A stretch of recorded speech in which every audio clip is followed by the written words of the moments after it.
रोहित चिढ़ते हुए सामने खड़ी शिविका को देखकर बोला, शिविका की बच्ची, सामने से हट जा चुपचाप से। क्या मुझे बाहर खड़ा कर रखा है और मेरी बीवी को अंदर भेज दिया? अरे, पाप लगेगा पति पत्नी को अलग करने का तुझे। उसकी बात सुनकर शिविका और वहां खड़े हार्दिक, शिवाय और विक्रम हंसने लगे। शिविका ने कहा, हाँ, पता है, पाप लगेगा। पर अगर मैंने सालों पुराना चला आ रहा यह रिवाज नहीं निभाया तो और भी बड़ा वाला पाप लगेगा। तो बड़ा वाला पाप लगने से अच्छा है कि मैं यह छोटा वाला पाप कर लूं। कम से कम इसमें मेरा प्रॉफिट तो है। कहते हुए शिविका ने अपनी बत्तीसी दिखा दी। तो रोहित और चिढ़ते हुए बोला, अरे, अजीब जबरदस्ती है यह। मतलब शादियों में बहनें लुटेरे बन जाती है क्या? सरेआम लूट लेती हैं। अभी तो पर्स खाली करके दिया था नीचे। अब कहाँ से पैसा लाऊं? पैदा करूं क्या पैसे? तभी विक्रम ने कहा, अरे, वह मुझे नहीं पता था रोहित, तुम पैसा पैदा कर लेते हो। तो रोहित घूरकर उसे देखने लगा। उसके बेचारे चेहरे को देखकर विक्रम और जोर से हंस पड़ा। शिविका ने रोहित से कहा, देखो रोहित, तुम बातों में जितना ज्यादा वक्त गवाओगे उतना तुम्हें लेट होगा कमरे के अंदर जाने के लिए, और रूही तुम्हारा इंतजार करती रह जाएगी। क्या पता इंतजार करने के चक्कर में वह गुस्सा हो जाए और तुम्हारी रात काली रह जाए। इसलिए कुछ चंद पैसों के लिए मुझे नहीं लगता तुम अपनी रात काली करना चाहोगे। कहते हुए शिविका अपने आईब्रोज मटका कर उसे चिढ़ाने लगी तो रोहित ने अपना सर पीट लिया। अगले ही पल वो वहां से सीधे स्टडी रूम में चला गया और कुछ देर बाद अपने हाथ में एक चेक लिए आया। उसने वह चेक शिविका को दिया। शिविका ने देखा, वह ब्लैंक चेक था, सिर्फ उस पर रोहित के सिग्नेचर थे। रोहित ने अपने हाथ जोड़कर कहा, देवी, अब आपको आपके चंद रुपए मिल गए हैं ना? खैर, जितना भी अमाउंट लिखना होगा लिख लेना। अब हटो सामने से। बोलते हुए रोहित ने जल्दी से शिविका को अपने सामने से हटाया और कमरे के अंदर घुस गया। उसे इतनी हड़बड़ी करते देख शिविका ने हंसते हुए कहा, बेचारा जल्दी के चक्कर में लॉस हो गया। अगर इसमें मैंने कुछ ज्यादा ही अमाउंट भर दिया तो बेटा संभल कर रहना, यह मत भूलना। कुछ दिन बाद तेरी भी शादी होगी और कहीं रूही की जगह तू ना हो। वैसे भी रोहित जमकर बदला लेगा तुझसे तेरी शादी में। शिवाय ने हंसते हुए कहा और वहां से चला गया। तभी उसकी बात सुनकर शिविका खामोश हो गई। अब तक बड़बड़ कर रही शिविका अपनी शादी की बात सुनकर शर्मा गई थी। पर विक्रम, वह तो अलग ही मूड में आ गया था। वह खुश होते हुए बोला, चलो इन दोनों की शादी हो गई, अब मेरी शादी की बारी आएगी। हाय, मेरी प्रीति से मेरी शादी होगी। मेरी फ्यूचर वाइफ मेरी वाइफ बनेगी। क्या मजा आएगा। कहते हुए वह चला गया। अब वहां पर बस हार्दिक और शिविका ही बचे थे। शिविका भी जाने लगी तो हार्दिक उसका हाथ पकड़ उसे पिलर से लगाकर उसके पास आते हुए बोला, कहाँ चल दी मैडम? तो शिविका ने उसके सीने पर हाथ रखकर उसे खुद से दूर करते हुए नाराज होते हुए कहा, तुम तो मुझसे दूर ही रहना और बिल्कुल बात मत करना, समझे? अरे, अब नाराजगी किस बात की? हार्दिक फिर से उसके करीब आते हुए बोला। तो शिविका ने फिर से उसे दूर करते हुए कहा, नाराजगी अभी भी है, और किस बात की है वो तुम समझो, इसलिए हटो, समझे? बोलकर शिविका जाने लगी तो हार्दिक पीछे से बोला, अच्छा, कहो तो मान लूं, नाराजगी को दूर कर दूं उसके। ऐसा कहते ही शिविका ने अपना लहंगा कसकर पकड़ा और तेजी से अपने कमरे की ओर भाग गई, वह भी बिना एक बार पीछे मुड़े। उसकी ऐसी स्पीड देखकर हार्दिक जोर से हंस पड़ा और खुद से बोला, भाग कर जाओगी कहाँ, शिविका? आना तो तुम्हें मेरी बाहों में ही है, आज नहीं तो कल। वहीं दूसरी ओर अनोखी मान गई थी, पर फिर भी ओमकार को तंग कर रही थी। प्रीति ने अनोखी के कंधे पर मारकर कहा, बस कर अनु, कितना परेशान करेगी दोनों को, चल अब जाने दे। कहते हुए वह उसे लेकर साइड में हो गई तो ओमकार ने मुस्कुराते हुए प्रीति से कहा, थैंक यू भाभी, अच्छा हुआ आप आ गईं, वरना तो यह लड़की मुझे पागल बना देती। उसके कहने पर अनोखी फिर कुछ कहने वाली थी कि प्रीति ने उसके मुंह पर हाथ रखकर कहा, बस अब जो बहस चल रही थी उसे छोड़ दो, बेचारी भाई बहन के चक्कर में कब से खड़ी रह गई, मैं इसे ले जाती हूँ। कहते हुए वह अनोखी को ले जाने लगी, पर फिर कुछ सोचकर रुक गई। उसने अनोखी को दाई माँ के रूम में जाने के लिए कहा और खुद ओमकार के पास चली आई। उसने ओमकार के कान में धीरे से कहा, वैसे कल सुबह मैं माँ, दाई माँ और अनोखी मंदिर जा रहे हैं और हमें आने में देर हो जाएगी, लगभग दोपहर, तो आराम से देर सुबह तक उठना, कोई जल्दी नहीं है, अपनी बीवी को आराम करने देना। बोलकर वह मुस्कुराते हुए चली गई तो ओमकार शर्मा कर रह गया। वहीं रिया ने उससे पूछा, क्या कहा भाभी ने? नहीं, कुछ नहीं। ठीक है, बोलकर रिया जाने लगी तो ओमकार उसे रोक कर बोला, अरे ऐसे कैसे जा रही हो तुम रूम में? क्या रूम में जाने की भी कोई रस्म है? पर किसी ने तो कुछ कहा ही नहीं, सब चले गए। रिया ने यहाँ वहाँ देखते हुए कहा, हाँ, है रस्म, और वह रस्म सिर्फ मुझे ही पता है और किसी की जरूरत भी नहीं है उस रस्म के लिए, ओमकार ने मुस्कुराते हुए कहा।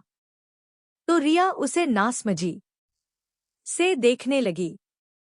अगले ही पल ओमकार ने उसे अपनी बाहों में उठा लिया तो रिया हैरानी से बोली, ओमकार, यह क्या कर रहे हो? ओमकार ने कहा, तुम्हें कमरे में ले जाने की रस्म पूरी कर रहा हूं, और थोड़ा धीरे बोलो। एक बार कमरे के अंदर चले जाएं, दरवाजा बंद हो जाए, उसके बाद भले ही मेरा जितना नाम पुकारो, जितनी जोर से पुकारो, तुम पुकार लेना। बोलते हुए वह उसे अंदर ले आया।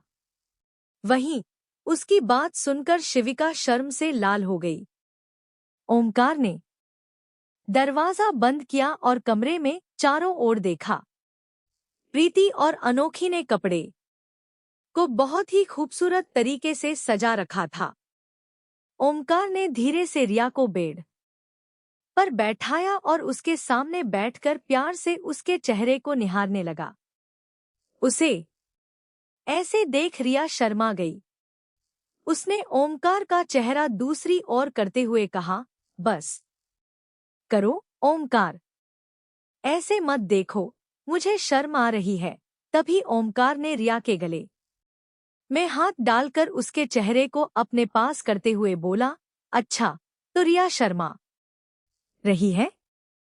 तो वह लड़की कौन थी जो शादी से पहले बार बार मेरे करीब आती थी और जब मैं दूर रहता था तो मुझे चिढ़ाती थी? वह रिया शेरगिल थी और यह मिसेज रिया ओमकार है। दोनों में फर्क है। मैरिड रिया ऐसी ही है। रिया ने यहाँ वहाँ देख बहाना बनाते हुए कहा तो ओमकार हंस दिया। उसने साइड टेबल से दूध का गिलास उठाया और रिया के हाथ में थमाते हुए बोला, अच्छा, बातें बाद में, पहले यह पी लो। अरे, यह मेरे लिए नहीं है, तुम्हारे लिए है, तुम पियो, रिया ने कहा। तो ओमकार गिलास उसके होठों से लगाते हुए, उसकी नाक को छूते हुए बोला, मुझे नहीं पता, पर इतना जरूर पता है कि यह दूध तुम्हें ही पीना है। क्यों? रिया ने नासमझी से पूछा। तो ओमकार ने कुछ नहीं कहा। उसने पहले उसकी नथ निकाली और दूध रिया को पिलाया और फिर उसके होठों के किनारे लगे दूध को अंगूठे से साफ करते हुए कर्कश आवाज में उसके चेहरे के एकदम करीब आकर बोला, क्योंकि मुझे स्टैमिना की जरूरत नहीं है, मैं स्पोर्ट्समैन हूं, बहुत स्टैमिना है मुझ में, पर आज रात मुझे सहने के लिए तुम्हें एनर्जी की जरूरत है, इसलिए तुम्हें दूध पिलाया। उसकी बात सुनकर रिया की आंखें हैरानी से बड़ी हो गई। ओमकार, उसने कुछ कहना चाहा, पर ओमकार ने उसके होठों पर उंगली रख उसकी आंखों में देखते हुए कहा, मैं आज कुछ नहीं सुनना चाहता। तुम नहीं जानती रिया, कितना रोका है मैंने खुद को। कहते हुए उसने रिया का चेहरा पकड़ लिया और उसके माथे से अपना माथा जोड़ते हुए बोला, जब भी तुम करीब आती थी, तब बहुत मुश्किल से खुद को रोककर तुमसे दूर होता था। तुम्हारी करीबी ही बस मुझे खुद पर कंट्रोल करने के लिए मजबूर कर देती थी। पर आज मैं खुद पर कंट्रोल नहीं करना चाहता। क्या तुम मुझे रोकना चाहती हो? कहते हुए ओमकार रिया की आंखों में देखने लगा। तो रिया उसके गले लगकर बोली, नहीं, मैं तुम्हें पाना चाहती हूं। उसकी बात सुनकर ओमकार मुस्कुरा दिया। उसने धीरे से रिया के कान पर किस किया, तो रिया की आंखें बंद हो गईं। उसने एक एक कर रिया की सारी ज्वेलरी निकाल दी और उसके बंधे बालों को खोल दिया। अब रिया उसके सामने बिना किसी ज्वेलरी के बस गले में एक मंगलसूत्र लिए बैठी थी। उसका दुपट्टा भी उसके शरीर पर नहीं था और इस वक्त वह ओमकार को और भी ज्यादा सुंदर लग रही थी। उसने रिया के माथे को चूमा और फिर उसके होठों पर होंठ रख दिए। धीरे धीरे सॉफ्ट से होते हुए ओमकार की किस 5 मिनट में ही काफी इंटेंस हो गई थी। वह रिया के शरीर को सहला रहा था और रिया उसके बालों को सहलाते हुए उसका साथ दे रही थी। धीरे से ओमकार ने रिया के ब्लाउज की डोरी खोल दी और उसके ब्लाउज को उसके कंधे से सरकाकर उसके कंधे पर किस करने लगा। तो रिया की पकड़ बेडशीट पर कस गई। ओमकार ने कमरे की सारी लाइट्स ऑफ की और धीरे धीरे उनके शरीर से सारे कपड़े हटा दिए। कपड़े बेड के आसपास यहाँ वहाँ बिखरे हुए थे और पूरे कमरे में बस ओमकार की तेज सांसों और रिया की कुछ दर्द भरी, कुछ मदहोश कर देने वाली आवाजें गूंज रही थी। दूसरी ओर जब रोहित ब्लैंक चेक शिविका को देकर कमरे के अंदर आया, तो कमरे का नजारा देखकर उसकी आंखें हैरानी से बड़ी हो गई। बेड पर रूही आराम से घोड़े हाथी बेचकर सो रही थी। उसने पूरे बेड को घेर रखा था। उसे इस तरह सोता देख रोहित बोला, यह क्या कर रही हो? वह उसके पास आया और रूही के कंधे को पकड़कर हिलाते हुए बोला, रूही, रूही, क्या कर रही हो? उठो, तुम सो क्यों गई? अरे, नींद आ रही है तो सोने दो मुझे। कहते हुए रूही करवट लेकर सो गई। तो रोहित बोला, रूही, आज हमारी सुहागरात है और तुम सो रही हो। रात सिर्फ रात होती है, उसमें और कुछ ऐड नहीं होता। रूही ने नींद में बड़बड़ाया। उसकी बात सुनकर रोहित चिढ़कर बोला, मतलब जिस पल का इंतजार कर रहा था वह पल ऐसे सामने आया है। सुहागरात के वक्त लड़कियां अपने पति का इंतजार करती हैं और यह तो सो गई। कहते हुए उसने फिर से रूही को जगाने की कोशिश की तो रूही चिढ़कर बोली, क्या कर रहे हो रोहित? सोने दो ना, मैं बहुत थक गई हूं। बोलकर वह फिर से सो गई तो रोहित ने अपना सर पकड़ लिया। फिर उसने रूही के चेहरे को देखा जो नींद में मुंह फुलाकर सो रही थी। उसके चेहरे पर थकान साफ नजर आ रही थी। उसे ऐसे सोता देख रोहित को अचानक बचपन वाली रूही याद आ गई और वह मुस्कुरा दिया। उसने झुककर रूही के होठों पर एक हल्की सी किस की और फिर उसकी नाक को खींचते हुए बोला, ठीक है, माफ किया आज रात तुम्हें, क्योंकि सच में थक गई हो तुम। पर सुन लो, मैं तुम्हें बिल्कुल नहीं छोड़ने वाला। कल पूरी तरह से बदला लूंगा, समझी तुम? कहते हुए उसने एक बार और उसके होठों पर किस किया और फिर वॉशरूम में चला गया। वहां से चेंज करके आया और रूही को देखने लगा जो अभी भी उसी तरह उसी पोजीशन में शादी के लहंगे में पूरे गहनों के साथ सोई हुई थी। रोहित ने अफसोस में सिर हिलाते हुए कहा, कम से कम चेंज तो कर लेती ये लड़की, गहने पहनकर ही सो गई। वो रूही के पास आकर बैठा। उसने उसके हाथ से उसके चूड़ा निकाला और एक एक कर सारे गहने उतारे। फिर उसने रूही के जुड़े को देखा जिसमें दर्जनों पिनें लगी हुई थी। उसने कहा, इतनी सारी पिनें बालों में लगाकर ऐसे ही सो गई? अगर चुप गई तो पागल लड़की। कहते हुए उसने एक एक कर उसके बालों से सारी पिनें निकाली और उसके बाल खोल दिए। उसने उसके दुपट्टे में लगी सेफ्टी पिन भी निकाल दी। तभी उसकी नजर रूही की खुली पीठ पर चली गई जो ब्लाउज डीप होने की वजह से दिख रही थी। उसे देखकर रोहित का गला सूख गया। उसने धीरे से कहा, इस लड़की को हर बार इसी तरह का पहनना जरूरी है क्या? यह नहीं समझती कि ऐसे में यह कितनी सेक्सी लगती है। मन तो कर रहा है कि, कहते हुए वह धीरे धीरे उसके पीठ के करीब जा रहा था। तभी अगले ही पल रूही ने करवट ली और उसका हाथ रोहित के गाल पर जा लगा, जिस वजह से रोहित बेड के नीचे गिर गया। वह अपने गाल पर हाथ रख हैरानी से रूही को देख रहा था जो इन सब से बेख पर आराम से सो रही थी। वो जमीन पर बैठा अपने सर को पकड़कर बोला, मैं भी कहाँ रोमांस करने की सोच रहा हूँ। इस लड़की के साथ कुछ नहीं कर सकता मैं। कहते हुए वह खींचकर उठा और जाकर रूही के बगल में लेट गया। वह अपने सर के पीछे हाथ रखकर छत को देखते हुए खुद से बड़बड़ाया, सबकी सुहागरात रंगीन होती है पर मेरी देखो, मेरी जैसी सुहागरात भगवान शायद ही किसी को दिया होगा जो अपनी सुहागरात में बीवी से थप्पड़ खाकर बैठा हो। तभी रूही ने नींद में करवट ली। उसने अपना सर रोहित के सीने पर रख लिया और उसे कसकर पकड़ लिया। रोहित ने चेहरा झुका कर देखा। वह मजे से उसे टेडी बेयर समझकर पकड़कर सो रही थी। पर उसके सोते हुए चेहरे को देखकर रोहित मुस्कुरा दिया।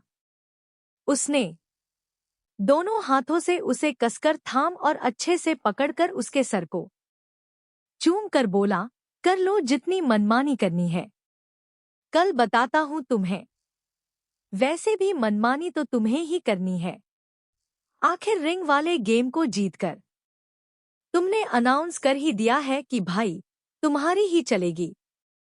मुझे तो एक ही बार रिंग मिली थी। और तुम अच्छे से बदला ले रही हो। बचपन में जितना भी मैंने तुम्हें डांटा था, जितना भी रुलाया था, अब लगता है तुम मेरी बैंड बजाने वाली हो। ठीक है, तुम्हारे प्यार में खुद की बैंड भी बजवा लेंगे हम, बोलकर रोहित मुस्कुराया और आंखें बंद कर अपनी रूही को अपनी बाहों में लिए सुकून से सो गया। वहीं दूसरी ओर, जैसा कि ओमकार ने शादी से पहले कहा था, वही हाल रिया का हो रहा था। ओमकार का प्यार खत्म होने का नाम ही नहीं ले रहा था, पर रिया पूरी तरह से थक गई थी। पसीने से लथपथ, तेज सांसों के साथ उसने कहा, ओमकार, बस करो, मैं थक गई हूं। ओमकार ने भी उसी तेज सांसों के साथ जवाब दिया, बस रिया, थोड़ा और।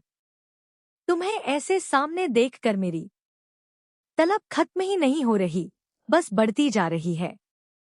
ओमकार ने गहरी सांस लेते हुए अपनी स्पीड और तेज कर दी, जिससे रिया की आवाज कमरे में गूंजने लगी। हालांकि वह पूरी कोशिश कर रही थी कि अपनी आवाज को धीमा रखे, क्योंकि कमरा साउंड प्रूफ नहीं था। गलती से भी अगर किसी ने बाहर उसकी आवाज सुन ली तो उसे शर्म से चेहरा छुपाने के लिए कोई जगह नहीं मिलेगी। यही सोच वह अपनी आवाज धीमी करने की कोशिश कर रही थी, लेकिन ओमकार की स्पीड के कारण वह कर नहीं पा रही थी। उसे ऐसे देखकर ओमकार ने उसके होठों पर उसकी आवाज रोक ली और उसे किस करने लगा। अनोखी ने चेंज कर लिया और बेड पर लेट गई। उसने दाई माँ की तरफ देखा तो दाई माँ पहले ही गहरी नींद में सो चुकी थी, इसलिए उसने भी आंखें बंद कर लीं। पर अगले ही पल उसका फोन रिंग हुआ। फोन की आवाज से दाई माँ न उठ जाएं, इसलिए उसने जल्दी से बिना देखे फोन उठा लिया। दूसरी ओर से ऋषभ की आवाज आई, सोने के बजाय तुम फोन यूज कर रही हो, कपकेक। इतनी रात हो गई, इतना लेट हो रहा है। ऋषभ की आवाज में थोड़ी नाराजगी थी, जिसे सुनकर अनोखी का मुंह बन गया। उसने एक नजर दाई माँ पर डाली, जो अभी भी सो रही थी, फिर बेड से उतरकर बालकनी में चली गई। उसने बालकनी का दरवाजा बंद किया और ऋषभ से बोली, अगर मैं फोन नहीं उठाती तो आप दाई माँ को जगा देते, और आप भी तो जाग रहे हो और मैं फोन यूज नहीं कर रही थी, सोने ही वाली थी। जैसे ही आंखें बंद की, आपका फोन आ गया। इसमें मेरी क्या गलती है? अनोखी की आवाज थोड़ी तेज हो गई थी। दूसरी ओर ऋषभ अपने रूम में आराम से लेटा हुआ बोला, हाँ, सही कहा तुमने, गलती तो तुम्हारी नहीं है, मेरी ही गलती है। मुझे तुम्हें वहां भेजना ही नहीं चाहिए था। सीधा वेन्यू से तुम्हें अपने साथ ले आना चाहिए था, ऋषभ ने बेपसी अंदाज में कहा। तो अनोखी ने अपने कमर पर हाथ रखकर बोला, क्यों? उसकी बात सुनकर ऋषभ ने कहा, मुझे तुम्हारे बिना नींद नहीं आ रही है। इस बार अनोखी मुस्कुरा दी। उसने बालकनी में रखी चेयर पर बैठते हुए कहा, अगर नींद नहीं आ रही तो अब क्या करोगे? मैं तो यहाँ हूँ। ऋषभ ने कहा, सोच रहा हूँ आकर तुम्हें ले जाऊं, नहीं तो वहीं आकर सो जाता हूँ। अनोखी जल्दी से उसे मना करते हुए बोली, नहीं नहीं, बिल्कुल मत आना, यहाँ सोने की जगह नहीं है, और अगर आए तो आपको सोफे पर ही सोना पड़ेगा। ऋषभ शरारत से बोला, ठीक है, मैं सोफे पर सो जाऊंगा, तुम मेरे ऊपर सो जाना। अनोखी मुंह बनाते हुए बोली, आप फिर शुरू हो गए। जब देखो तब बस मुझे छेड़ते ही रहते हो। पहले तो ऐसे नहीं थे आप। कैसे बन गए? हाँ, तो इसमें गलती मेरी नहीं, तुम्हारी है, ऋषभ ने कहा। अनोखी तपाक से बोली, मेरी गलती? कैसे कैसे? वह ऐसे कि जब मैं पहले तुम्हें थोड़ा छेड़ता था तो तुम घबरा कर मुझसे दूर भाग जाती थी। अब जब छेड़ता हूं तो घबराने की जगह तुम्हें शर्म आती है और भागने की जगह पास ही रहती हो। इनफैक्ट गले लगा लेती हो। तो मेरी हिम्मत बढ़ती गई। अब बताओ गलती किसकी? ऋषभ बोला उसकी बातों में उलझकर। अनोखी सोचने लगी, मेरी गलती है? पर कैसे? पर ऋषभ जी ने जो कहा वो सच ही तो है। तो क्या सच में मेरी गलती है? ऋषभ उसकी बातें सुन उसके उलझे हुए चेहरे को सोच हंस दिया और उससे बोला, ज्यादा दिमाग मत लगा। ओ कम है। अगर यही खर्च हो गया तो कॉलेज में क्या यूज करोगी? कहते हुए ऋषभ फिर हंस दिया। अनोखी बुरी तरह चिढ़ गई और बोली, आप बस मेरा मजाक बना रहे हो? कितने गंदे हो आप। मैं जा रही हूं सोने, कहकर उसने फोन कान से हटाया। तभी ऋषभ तेजी से बोला, अरे एक मिनट, एक मिनट, एक मिनट। अनोखी ने वापस फोन को कान पर लगा लिया। ऋषभ बोला, तुम तो दाई माँ को पकड़ कर सो जाओगी, पर मेरे बारे में तो सोची, कुछ करो मेरा। हाँ तो आप टेडी बेयर को पकड़ कर सो जाओ। वह तो मुझसे भी बड़ा है, आप कंफर्टेबली उसे पकड़ पाओगे? अनोखी ने मुंह बनाते हुए कहा। ऋषभ बोला, ज्यादा नाटक मत करो। तो क्या करूं? अनोखी ने मुंह बनाते हुए कहा। अच्छा, एक किस दे दो और एक आई लव यू बोल दो, ऋषभ ने कहा। अनोखी मुस्कुरा दी। उसने फोन पर ही एक लंबी किस दी और बोली, आई लव यू। अब सो जाओ, मैं कल आ जाऊंगी। Bye bye.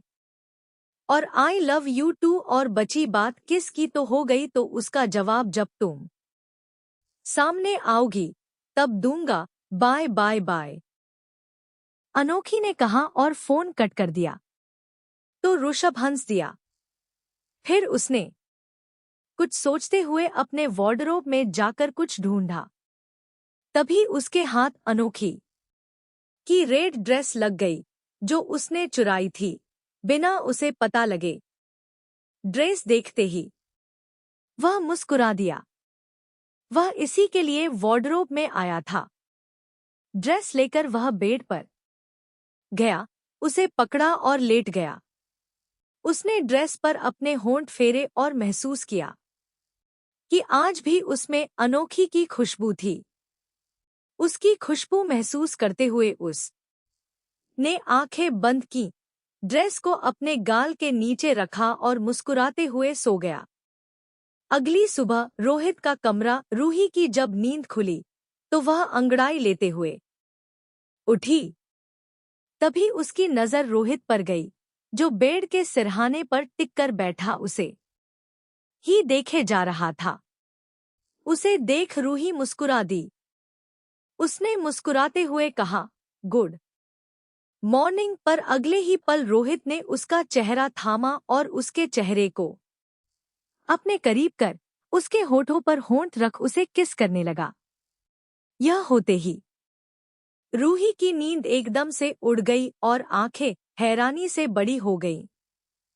2 पल उसे समझ ही नहीं आया कि हो क्या रहा है, पर जब उसे रोहित की किस इंटेंस होती हुई महसूस हुई तो उसने रोहित के कंधों को पकड़ लिया। वह कुछ कहना चाहती थी पर रोहित की किस की वजह से कुछ कह नहीं पा रही थी।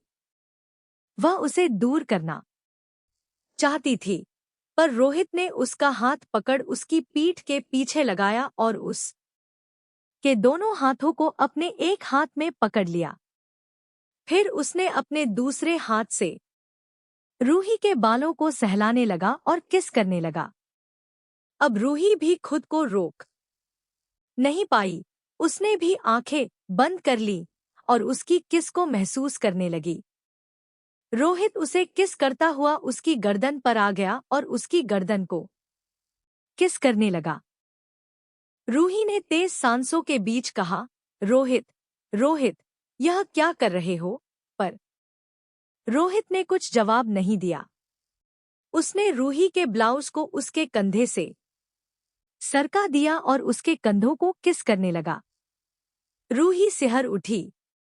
उसकी सांसें रोहित की हरकतों के साथ साथ बढ़ती जा रही थी।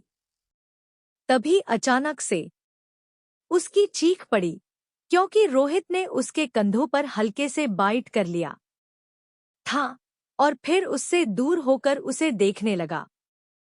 रूही ने अपने कंधों को देखा, जहां पर रोहित ने निशान बना दिया था, और फिर रोहित को देखने लगी, जो मुस्कुराते हुए उसे देख रहा था।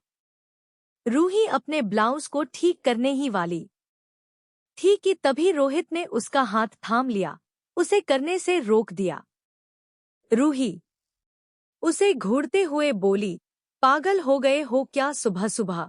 तभी रोहित ने उसके लव बाइट को हल्के से सहलाते हुए उसकी आंखों में देख कहा, हाँ, पागल हो गया था जब कल रात कमरे में आया। ब्लैंक चेक दिया था मैंने शिविका को कमरे में आने के लिए, और जब कमरे में आया तो देखा मेरी बीवी बिना मेरा इंतजार किए मस्त सो रही थी, मेरी नींद उड़ाकर, इसलिए पागल हो गया था। पर अब ठीक है, अब पूरा ना सही पर कुछ तो मिल गया, कहते हुए उसने शरारत से मुस्कुरा दिया। तो रूही पहले तो अपनी रात की हरकत के लिए झेंप गई, पर फिर उसका हाथ अपने कंधे से हटाकर अपने ब्लाउज को ठीक करते हुए बोली, हाँ, तो उसमें मेरी गलती नहीं है। तुम कंजूस बने थे, शिविका से बहस किए जा रहे थे, तो उसमें मैं क्या करती? एक तो इतना भारी भरकम लहंगा, इतने भारी भरकम गहने, मेकअप सब करवा कर पूरी शादी करने के बाद मैं तुम्हारा इंतजार करूं? क्यों भाई, थक गई थी मैं, इसलिए सो गई। और अच्छा हुआ जो सो गई, तुम्हारी हरकतें देख तो भगवान को थैंक यू कहूंगी जाकर कि उन्होंने मुझे रात को सुला दिया, बोलकर रूही जाने लगी। तो रोहित ने उसका हाथ पकड़कर उसे अपने पास खींच लिया। रूही सीधे उस पर जाकर गिरी। तो रोहित उसके चेहरे पर आए बालों को कान के पीछे करते हुए बोला, थैंक यू तो जरूर बोलना। मैं भी कहूंगा कि उन्होंने कल रात तुम्हें सुला दिया। वह क्या, कल रात तुम वैसे भी थकी थी, तो अगर मैं कुछ करता भी तो तुम जल्दी सो जाती और मैं अधूरा रह जाता। रोहित की बात सुन रूही की आंखें हैरानी से बड़ी हो गई और चेहरा शर्म से लाल हो गया। ओमकार का कमरा। ओमकार उठ चुका था और अपने सीने पर रखे रिया के सर को सहलाते हुए उसे प्यार से निहार रहा था। रिया अभी भी सो रही थी, उसके चेहरे पर थकान थी। वे दोनों ही एक चादर में लिपटे हुए थे और दोनों के बदन पर कोई कपड़ा नहीं था। रिया के कंधों और सीने पर लव बाइट्स के निशान साफ साफ नजर आ रहे थे, जिसे देखकर मुस्कुराते हुए ओमकार ने कहा, लगता है कुछ ज्यादा ही तंग कर दिया था मैंने कल रात। पर मेरी ही क्या गलती, तुम्हें इस तरह अपनी बाहों में देखकर मैं खुद पर कंट्रोल ही नहीं कर पाया और शायद आगे भी नहीं कर पाऊंगा। तभी रिया नींद में कसमसाते हुए उठी। उसने अपनी आंखें खोली तो अपना सिर ओमकार के सीने पर पाया। उसने चेहरा उठाकर देखा तो ओमकार प्यार से उसे ही देख रहा था। यह देखकर रिया भी मुस्कुरा दी, पर तभी रात की बात सोचकर वह शर्मा गई और उस ने मुंह बनाते हुए कहा, ओमकार, तुम्हें मैं छोड़ूंगी नहीं। कल रात कितना परेशान किया तुमने मुझे। मैं बोल बोल कर थक गई कि मैं थक गई हूँ। पर तुम हो कि कहते हुए उसने ओमकार के सीने पर मुक्का मारा तो ओमकार हंस दिया। अब रिया के नाजुक से हाथों का मुक्का खाकर ओमकार को क्या ही फर्क पड़ सकता था। उसने रिया के माथे को चूमते हुए कहा, अच्छा बाबा, सॉरी। तभी रिया की नजर घड़ी पर गई, जहां 10 बज रहे थे। यह देख उस की आंखें अचानक से बड़ी हो गईं। वह तुरंत उठने लगी और ऐसे अचानक से उठने पर उसकी कमर में जोर से दर्द हुआ तो वह चीख पड़ी। उसने एक हाथ से अपनी कमर पकड़ लिया और दूसरे हाथ से ब्लैंकेट को पकड़ रखा था। वहीं उसे ऐसे दर्द में देख ओमकार भी जल्दी से उठा और बोला, रिया, क्या कर रही हो? रिया ने दर्द में कहा, ओमकार, 10 बज रहे हैं और मैं अभी तक सो रही हूं। तुम्हें मुझे उठाना चाहिए था ना। न जाने सब क्या सोच रहे होंगे मेरे बारे में। ओमकार थोड़ा परेशान होते हुए बोला, वह सब छोड़ो। यह बताओ कि क्या बहुत ज्यादा दर्द हो रहा है? उसके पूछते ही रिया गुस्से से उसे घूरने लगी। तो ओमकार मासूम सा चेहरा बनाकर बोला, गुस्से से क्यों देख रही हो? सॉरी, मुझे नहीं पता था इतना दर्द होने लगेगा। अच्छा चलो तुम एक हॉट बाथ ले लो, तुम्हें आराम मिलेगा। कहते हुए वह अपने बदन से ब्लैंकेट हटाने ही वाला था कि रिया जल्दी से अपना चेहरा दूसरी ओर कर बोली, ओमकार, क्या कर रहे हो? उसे इस तरह मुंह फेरते देख ओमकार मुस्कुरा दिया। उसने उसे तंग करने के लिए कहा, अरे ऐसे क्या चेहरा फेर रही हो? कल रात तो वैसे भी तुमने मुझे पूरा देख लिया था, तो अब शर्माना क्या? ओमकार के कहते हुए ब्लैंकेट हटा दिया तो रिया ने अपने चेहरे को एक हाथ से छुपा लिया। यह देखकर ओमकार हंस पड़ा। उसने कहा, मैंने लोअर पहन रखा है, तुम देख सकती हो। उसके कहने पर रिया ने उंगलियों के बीच से ओमकार को देखा तो उसने सच में लोअर पहन रखा था। यह देख उसने अपने चेहरे से अपना हाथ हटा लिया। फिर कुछ सोचकर उसने ब्लैंकेट के अंदर झांक कर देखा तो उसके बदन पर एक भी कपड़ा नहीं था। यह देख वह ओमकार को घूरते हुए बोली, तो मैं क्यों बिना कपड़ों के हूँ? क्योंकि तुम मुझे वैसे ही अच्छी लग रही थी। कहते हुए ओमकार ने ब्लैंकेट के साथ ही उसे अपनी बाहों में उठा लिया और वॉशरूम में ले गया। रिया बेचैन होते हुए बोली, ओमकार, मैं खुद नहा लूंगी, तुम्हारी मदद की कोई जरूरत नहीं है। ओमकार ने बाथटब में गर्म पानी भरते हुए कहा, कुछ नहीं करूंगा, आई प्रॉमिस। कुछ देर बाद दोनों रूम से बाहर आए। रिया ने एक लाल रंग की साड़ी पहन रखी थी, जिसका ब्लाउज ब्लैक कलर का था। उसके आस्तीन फुल थे और उसके ब्लाउज ने उसके गले, सीने और पीठ को पूरी तरह से ढक रखा था। रिया ने ओमकार को घूरते हुए कहा, तुम्हारी वजह से मुझे ऐसा ब्लाउज पहनना पड़ रहा है। हाँ तो अच्छा है ना? तुम ऐसे ही सारे ब्लाउज सिलवा लेना, रोज काम आएंगे। ओमकार ने कहा तो रिया आंखें बड़ी करके उसे घूरने लगी। जब वह हॉल में आई तो देखा घर में कोई नहीं था। यह देख उसने परेशान होते हुए कहा, घर में कोई क्यों नहीं है? सारे कहाँ चले गए? तब ओमकार शरारत से बोला, मेरे घर वाले बहुत समझदार हैं। जानते हैं, नई नई शादी हुई है, रोमांस करने के लिए वक्त और खाली जगह चाहिए, इसलिए घर खाली करके चले गए। अब सिर्फ मैं और तुम हो, तो वापस शुरू करें रोमांस। कहते हुए ओमकार उसकी ओर कदम बढ़ाने लगा। वहीं रिया अपने कदमों को पीछे लेने लगी।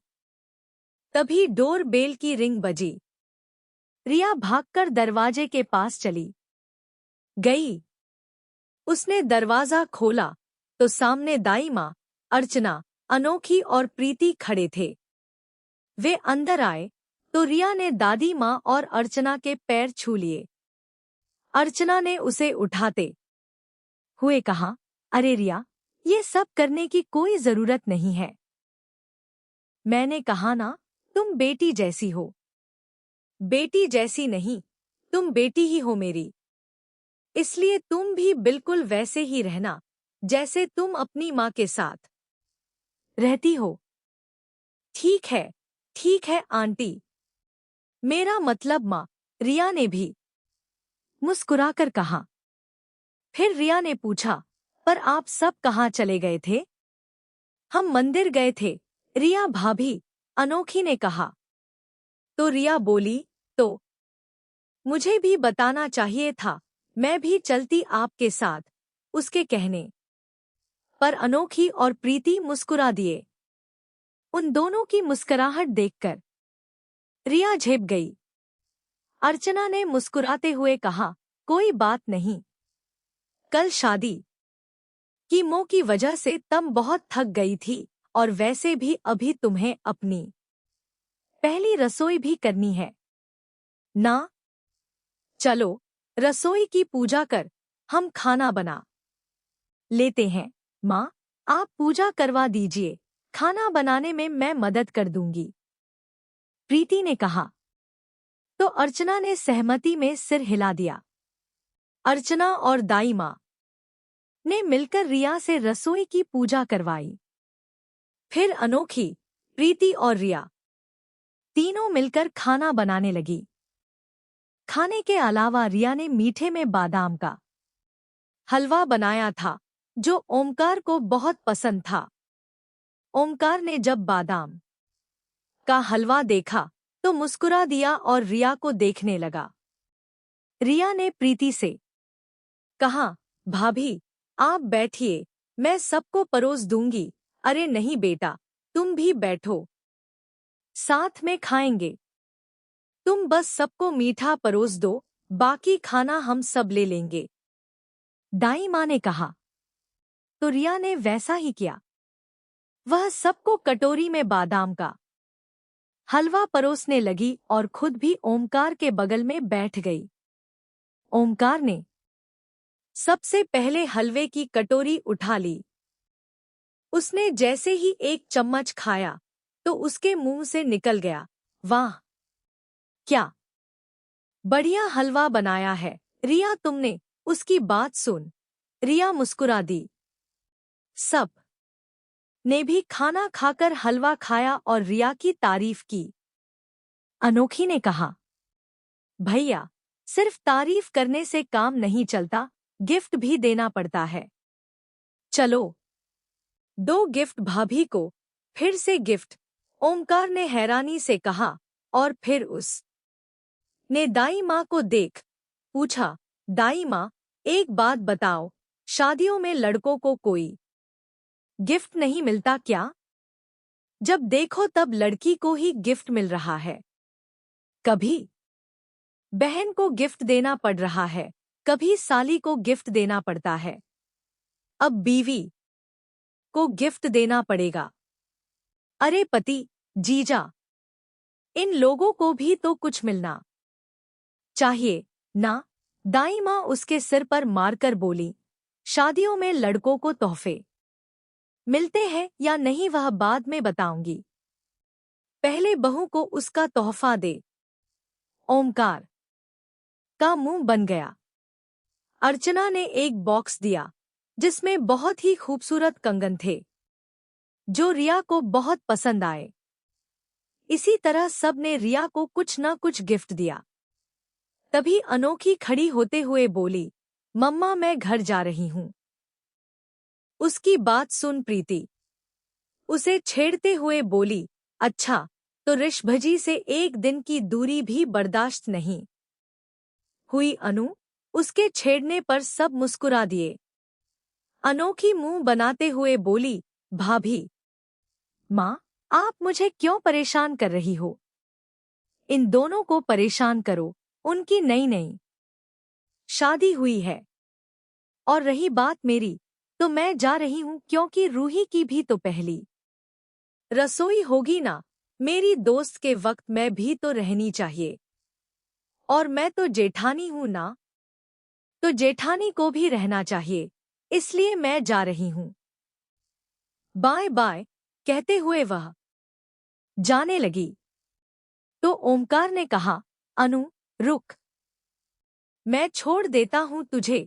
नहीं भैया, मैं गाड़ी ले जा रही हूं, मुझे आती है गाड़ी चलाना। बाय बोलकर वह जल्दी से चली गई।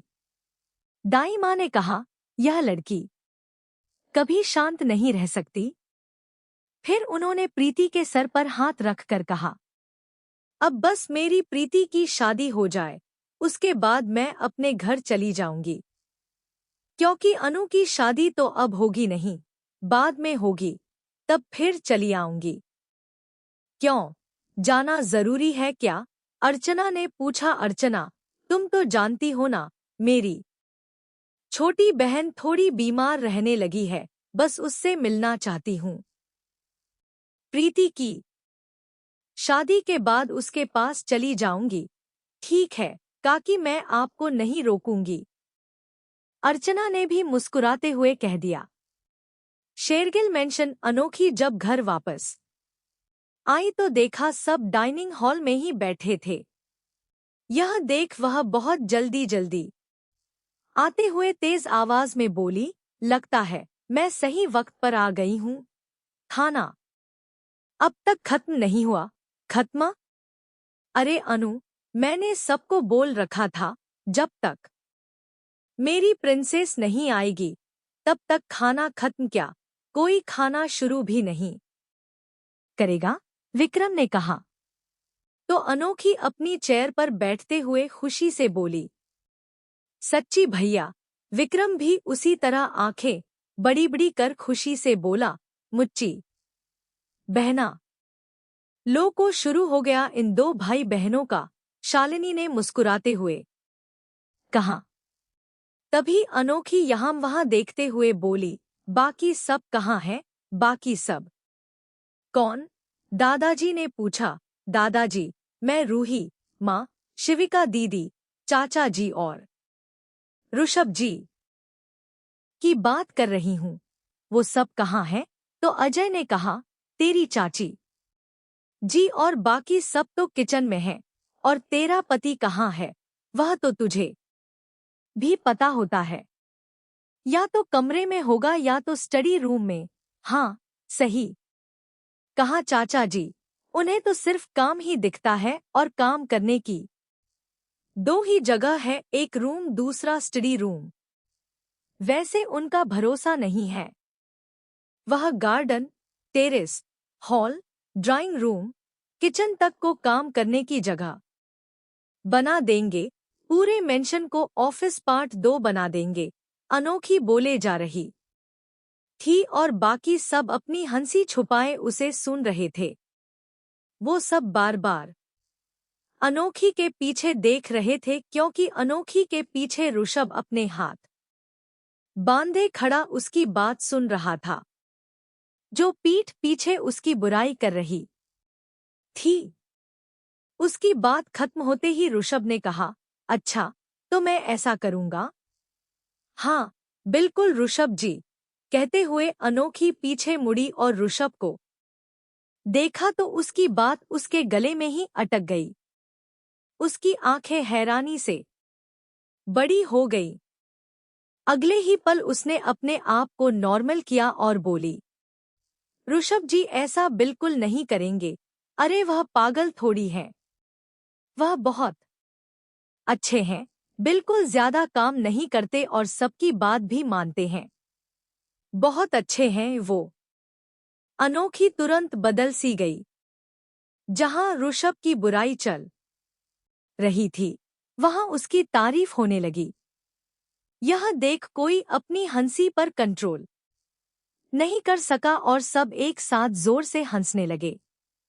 वहीं ऋषभ हंसता हुआ उसके बगल वाली चेयर पर बैठ गया। तभी किचन से शिविका, रूही, शोभा और सुरेखा अपने हाथों में प्लेट लेकर आईं। जब उन सबने ऐसे हंसते हुए देखा तो शोभा ने कहा, क्या बात है, किस बात पर हंसा जा रहा है? हमें भी बताओ। तभी सुरेखा की नजर सबके बीच बैठी अनोखी पर गई। सुरेखा ने शोभा का अनोखी की ओर इशारा करते हुए कहा, हीरे की कसम दीदी, अब जब घर की लाफ्टर मेडिसिन आ गई है तो हंसी होना तो लाजमी है। सुरेखा की बात पर सब मुस्कुरा दिए और अनोखी अपनी बत्तीसी दिखाने लगी।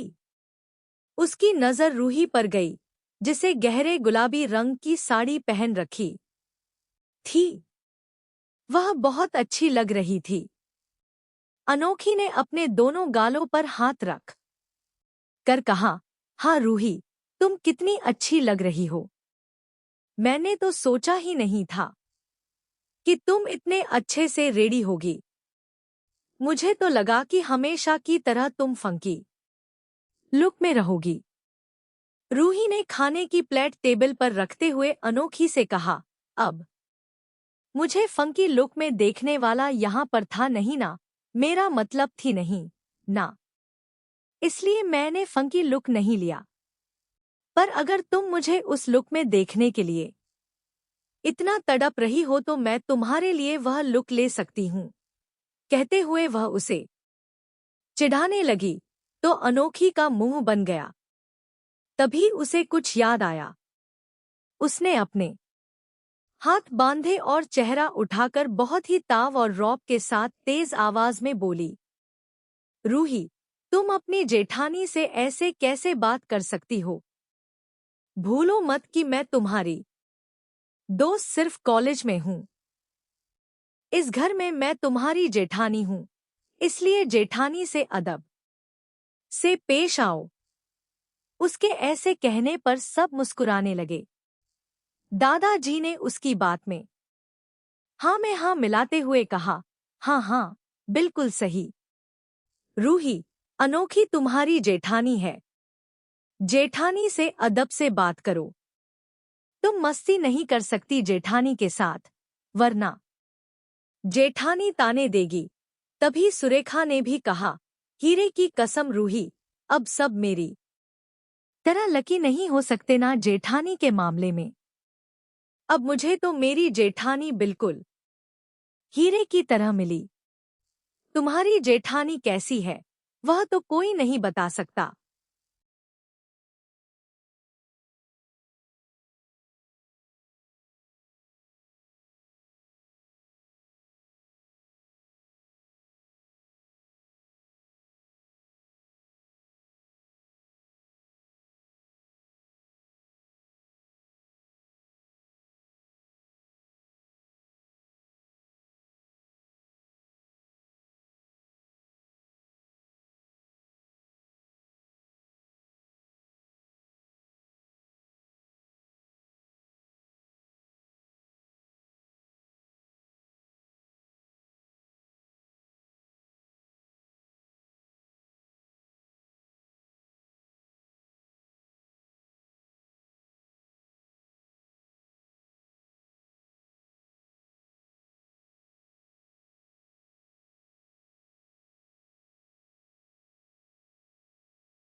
शिवाय, बिल्कुल अच्छा नहीं बना है क्या? पर बेचारा शिवाय, वह क्या बोले उसे कुछ समझ ही नहीं आ रहा था। शोभा ने चम्मच में थोड़ा सा हलवा लिया और अपने मुंह में डाल लिया। वहीं अनोखी भी एक चम्मच हलवा खाने ही वाली थी कि ऋषभ ने उसका हाथ थाम उसे रोक दिया और नाक में सर हिलाया। वहीं शोभा, जिसने हलवा खाया था, उसने जल्दी से पानी पीकर कहा, पता है रूही, अब समझ में आ रहा है कि तुम बहुत नर्वस हो। क्या हो गया बड़ी माँ? क्या? सच में मैंने बहुत बुरा खाना बनाया है। मुझे बहुत अच्छा खाना बनाना भले ना आता हो, पर खाना बनाना आता है। क्या मैंने बहुत बुरा खाना बनाया? रूही पूछ रही थी, पर कोई कुछ कह नहीं रहा था। सब एक दूसरे की शक्ल देख रहे थे। शिविका ने धीरे से कहा, रूही, तुमसे एक गड़बड़ हो गई है। तुमने सब्जी में नमक डालने की जगह शक्कर डाल दिया और हलवे में शक्कर डालने की जगह नमक डाल दिया। क्या? रूही ने हैरानी से कहा और जल्दी से हलवे का एक चम्मच खाया। तो उसने भी हलवे को बाहर थूक दिया और पानी पी लिया। उसकी आंखों में आंसू आ गए थे। उसे रोता देख सब अपनी जगह से खड़े हो गए। सुरेखा ने उसके आंसू पोंछकर कहा, अरे पागल लड़की, इतनी सी बात पर तुम रोने लगी? पहली रसोई में तो मीठा बनाना रस्म होता है ना, पर मैं रस्म भी नहीं निभा पाई। रूही ने भरे गले से कहा। अनोखी रूही के पास आई और उसका हाथ पकड़कर बोली, अरे, तो रस्म पूरी करने की कोई मुहूर्त थोड़ी होती है। मीठा बनाने की रस्म थी ना, तो हम अब बना लेते हैं। चलो, हम जल्दी से कुछ मीठा बनाकर लाते हैं। इतना बोल वह रूही को किचन के अंदर ले गई। उसके पीछे शिविका भी बोली, मैं भी आती हूँ। वे किचन में आ गई। रूही ने उदासी से कहा, सब डाइनिंग टेबल पर बैठ चुके हैं। इतनी जल्दी मीठे में क्या बनेगा? सब्जी भी खराब हो गई। अनोखी ने कहा, तुम यह रोनी सी शक्ल बनाओगी तो अच्छा खासा खाना भी खराब हो जाएगा। पहले मूड ठीक करो, बाकी हम हैं ना। फिर उसने एक सर्वेंट से कहा, आप बाहर रखी सब्जियां ले आइए, हम उसका कुछ करते हैं। फिर उसने शिविका से कहा, शिविका दीदी, आप जल्दी से ड्राई फ्रूट्स काट दो, हम खीर बना देंगे। वह जल्दी से हो जाएगा। फिर अनोखी ने रूही से कहा, और तुम जल्दी से दूध उबाल दो। इतना बोल अनोखी भी काम पर लग गई। उसने चावल निकाला, उसे अच्छे से धोया और फिर उसे जार में डालकर एक बार ग्राइंड कर दिया, जिससे चावल छोटे छोटे टुकड़ों में हो गए। फिर उसने उन चावलों को भिगोकर रख दिया। वहीं सर्वेंट सब्जी ले आई तो अनोखी ने सारी सब्जी को कढ़ाई में डाला। उसने फिर से दही निकाली और दही में नमक, मिर्च और थोड़े मसाले मिला दिए। फिर उसने उस पेस्ट को सब्जी में डालकर मिला दिया और गर्म कर दिया। तब तक दूध उबल चुका था, तो रूही ने भिगोए हुए चावल और ड्राई फ्रूट्स दोनों को एक साथ डाल दिया। कुछ देर बाद उबालने पर चावल अच्छे से गल गए। रूही ने उसमें शक्कर और थोड़ा केसर डाल दिया, जिससे उसमें बहुत अच्छा रंग आ गया था। वहीं तब तक अनोखी ने सब्जी को ठीक कर दिया था। शिविका अनोखी से बोली, वाह अनोखी यार, तुम अच्छा खाना बनाना ही नहीं जानती बल्कि बिगड़े खाने को ठीक करना भी जानती हो। कितनी परफेक्ट हो यार। मुझे भी खाना ढंग का बनाना नहीं आता। अब मुझे भी टेंशन हो रही है कि शादी के बाद मेरी रसोई में मैं क्या बनाऊंगी। बहुत ध्यान रखना पड़ेगा, वरना बहुत गड़बड़ हो जाएगी। उसकी बात सुन अनोखी मुस्कुरा दी। वहीं रूही अभी भी ध्यान से खीर बना रही थी। अनोखी ने कहा, हो गई खीर? तो रूही बोली, हाँ, हो तो गई है, पर पता नहीं कैसी बनी होगी। अच्छी ही बनी होगी, यह मैं कह रही हूँ। अब बाकी सब जो कहेंगे वह बाहर जाकर सुन लेंगे। चलो अब जल्दी से लेकर चलते हैं। फिर रूही और शिविका ने अलग अलग कटोरी में खीर डाली और उसे लेकर बाहर आ गईं। अनोखी ने सब्जी का बोल टेबल पर रखा और रूही ने सबको खीर परोस दी। रोहित ने खीर चखी तो मुस्कुरा दिया। उसने रूही को थम्स अप दिखाते हुए कहा, बहुत अच्छी बनी है। उसकी बात सुन रूही के उदास चेहरे पर मुस्कान आ गई। वहीं विक्रम ने जब सब्जी और रोटी खाई तो अनोखी को थम्स अप दिखाकर कहा, अरे वाह, सब्जी को क्या सही किया है। पर आपको कैसे पता कि मैंने ही ठीक की?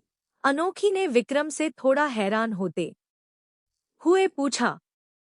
तो विक्रम ने कहा, अरे अब हमारी शिवी तो हम पहले से ही जानते हैं। उसे सिर्फ एक ही चीज बनानी आती है, वह है दिमाग की भुर्जी। और रही बात रूही थी तो उसका टैलेंट भी हम देख चुके हैं। तो अब तू ही बची है और तेरे खाने का टैलेंट तो हम बहुत पहले ही देख चुके। इसलिए बस मेरा अंदाज था एकदम सही निकला। उसने कहा तो अनोखी मुस्कुरा दी। सबने फिर खाना खाया और रूही का दोबारा बनाया हुआ मीठा खाया तो इस बार सबको खीर बहुत अच्छा लगा था। खाने के बाद सबने रूही को कुछ ना कुछ गिफ्ट दिया। उसे इतने सारे गिफ्ट मिलते देख रोहित के दिमाग में भी वही ख्याल आया था जो ओमकार के आया था। उसने भी कहा, यार शादियों में तो लड़कियों के ही मजे रहते हैं, उन्हें ही सारे तोहफे मिलते हैं। बहन भाई से मांगती है, साली जीजा से मांगती है और दुल्हन उसे तो मांगना ही नहीं पड़ता, बिना मांगे सब कुछ मिल जाता है। और एक हम लड़के हैं जिन्हें कुछ नहीं मिलता। तभी शिविका ने कहा, अरे क्यों नहीं मिलता, मिलता है ना, खाली हुआ पर्स मिलता है, बहुत मुश्किल से हाथ लगी जूते मिलते हैं। शिविका ने कहा तो सब हंस दिए। तभी शिवाय, जो रोहित के बगल में बैठा था, उसने रोहित के कान में झुककर कहा, और फर्स्ट नाइट भी तो मिलती है, बोल। उसने रोहित को देख आंख मार दी तो रोहित मुंह बनाकर अपने मन में बोला, अरे काहे की फर्स्ट नाइट? मेरी फर्स्ट नाइट में तो मेरी जिंदगी की लाइमलाइट कमरे की सारी लाइट बुझाकर अपनी नाइट नींद में स्पेंड कर रही थी, वह भी सुकून वाली नींद में। क्या बड़बड़ा रहा है? शिवाय ने उसके बने हुए चेहरे को देख पूछा। तो रोहित अपने होठों पर एक झूठी मुस्कुराहट लाकर बोला, नहीं कुछ नहीं, नाश्ता कर। अजीब पागल लड़का है, शादी हो गई है तो भी मुंह बना रहा है। यहाँ तो मेरी शादी का कोई नाम और निशान नहीं है। बताओ, अभिनव की शादी हो गई, ओमकार और इसकी भी हो गई। कुछ दिन बाद विक्रम हार्दिक की हो जाएगी। ऋषभ और प्रवीण तो पहले से ही शादीशुदा हैं, खाली मैं बच गया। मतलब न जाने कौन सा पाप कर दिया मैंने, जो भगवान मुझ पर नजर नहीं डाल रही। कहीं ऐसा तो नहीं है कि मैं बेकार दिखता हूँ? नहीं यार, हैंडसम दिखता हूँ तो स्वाति के साथ साथ भगवान को भी नजर नहीं आता क्या? मेरे नसीब के पन्ने भी जरा पलटिए भगवान जी। कहते हुए वह खाने लगा। वहीं घर के बाकी सब उन दोनों को देख रहे थे जो अपने में ही बड़बड़ा रहे थे। दादाजी ने कहा, इन दोनों का कुछ नहीं हो सकता है, इसकी तो हो गई, अब इसकी भी हो जाए तो बस इनकी बीवियां ही इन्हें संभालेंगी। कहते हुए दादाजी ने रोहित और शिवाय दोनों की ओर इशारा कर दिया तो सब मुस्कुरा दिए। अभिनव का घर, श्वेता और श्वेत दोनों रेडी होकर अपने सामान के साथ तैयार हुए हाल में बैठे थे और स्वाति के आने का इंतजार कर रहे थे। आज स्वाति श्वेता को पग फेरे की रस्म के लिए ले जाने के लिए आने वाली थी। भारती ने कुछ गिफ्ट से तैयार किया जो ससुराल से मायके घर की बहू पग फेरों के वक्त ले जाती है।